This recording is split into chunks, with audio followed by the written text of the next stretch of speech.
Palakpakan naman dyan, mga kaibigan.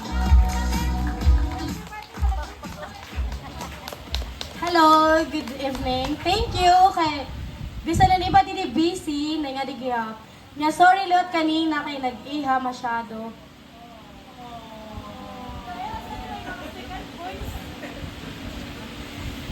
Tula, thank you po. Ano na lang. Mag party after. Thank you po.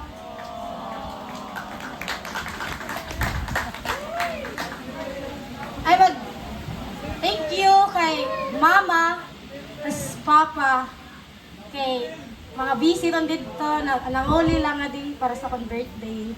Tas kay Mahe, kay siya talaga sa akong bumulig didi san ato pa sa mama sa abroad. Siyan akong kikinuan sa pag-prepare didi sa venue. Tas kanda mami, lola, sila kasi didi nag-ready.